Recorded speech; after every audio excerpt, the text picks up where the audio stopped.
हरे कृष्णा, राधे राधे। नमस्कार दोस्तों।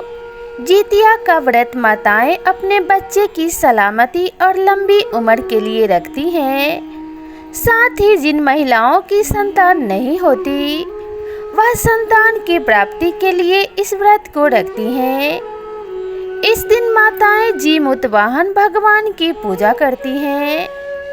जितिया का व्रत हर साल आश्विन माह के कृष्ण पक्ष की अष्टमी तिथि को रखा जाता है। जितिया व्रत को ज्योतपुत्री का व्रत और जिउतिया व्रत के नाम से भी जाना जाता है।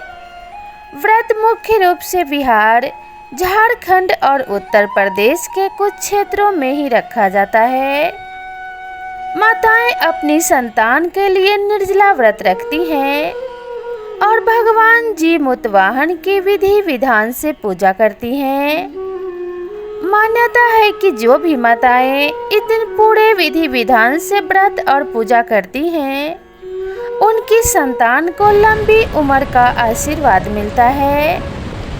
इसके अलावा निसंतान माताओं को जल्द ही संतान की प्राप्ति होती है।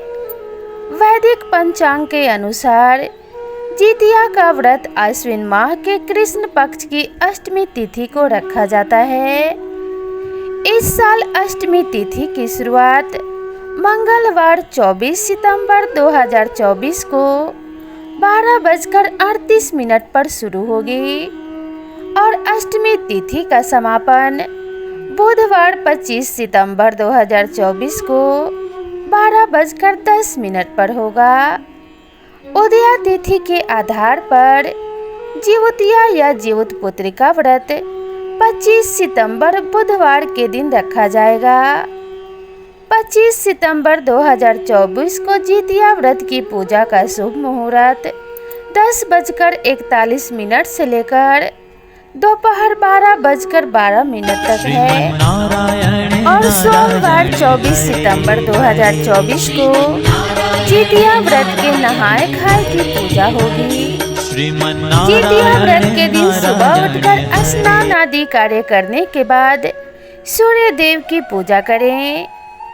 इसके बाद घर के मंदिर में एक चौकी रखें, उस पर लाल रंग का कपड़ा बिछाएं।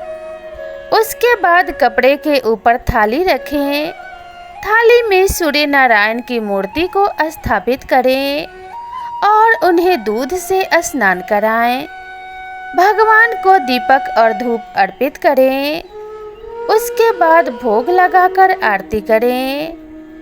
इसके बाद मिट्टी या गाय के गोबर से सियार व चील की मूर्ति बनाएं। कुशा से बनी जीमूत वाहन की प्रतिमा की पूजा करें। उन्हें धूप, दीप, फूल और चावल अर्पित करें और जितिया व्रत की कथा सुने। हिंदू धर्म में जितिया व्रत का बहुत ही महत्व है। जितिया व्रत बहुत ही लाभकारी और महत्वपूर्ण माना जाता है। इस व्रत को महिलाएं अपनी संतान की लंबी उम्र और उनकी मंगल कामना के लिए करती हैं। माना जाता है कि इस व्रत को करने से साधक के सभी प्रकार के कष्ट मिट जाते हैं। इस दिन व्रत करने के साथ जो माताएं पूजा के दौरान व्रत कथा पढ़ती अथवा सुनती हैं उन्हें कभी भी संतान वियोग नहीं सहना पड़ता। तो विधि विधान से जितिया व्रत की कथा अवश्य सुने तथा पूजा भी अवश्य करें। जितिया व्रत को विधि पूर्वक करने के लिए जितिया व्रत के दिन व्रती महिलाओं को सबसे पहले ब्रह्म मुहूर्त में प्रातः काल 4:30 बजे से 5:30 बजे के बीच दैनिक क्रियाओं और स्नान आदि से निवृत्त हो जाना चाहिए।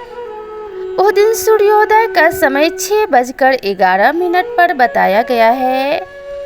आप सूर्योदय के बाद जितिया व्रत की पूजा कर सकते हैं। इस दिन लाभ उन्नति मुहूर्त सुबह 6:11 से 7:41 के बीच रहेगा। वहीं अमृत सर्वोत्तम मुहूर्त 7:41 से लेकर 9:12 तक रहने वाला है। व्रत के दिन सूर्योदय से पहले महिलाएं फल, मिठाई, चाय आदि ग्रहण कर सकती हैं। इसके बाद अगले दिन सूर्योदय तक बिना कुछ खाए पिए निर्जला व्रत रखना होता है। व्रत के पारण के लिए अगले दिन यानी 26 सितंबर गुरुवार को माताएं सूर्योदय के बाद पूजा पाठ कर सकती हैं। इस दिन सूर्योदय 6:12 पर बताया गया है। यदि सेहत से जुड़ी समस्याएं हैं तो आप पंडित जी से पूछकर दूसरे विकल्पों का चयन भी कर सकते हैं। ज्योतिपुत्रिका व्रत की पौराणिक कथा में बताया गया है कि यह व्रत पुत्र की सुरक्षा, उत्तम सेहत और संतान के सुख के लिए रखा जाता है। वर्तमान परिक्षेप में माताएं अपने संतान के लिए व्रत रखती हैं और सभी नियमों का पालन करती हैं। तो प्रेम से बोलिए भगवान विष्णु की जय, भगवान जी मूतवाहन की जय। भगवान जी मूतवाहन आपके संतानों की रक्षा करें और उन्हें दीर्घायु प्रदान करें। इसी कामना के साथ आप सभी से विदा लेते हैं। मिलते हैं नई वीडियो में नई कथा और नई जानकारी के साथ। तब तक के लिए राधे राधे।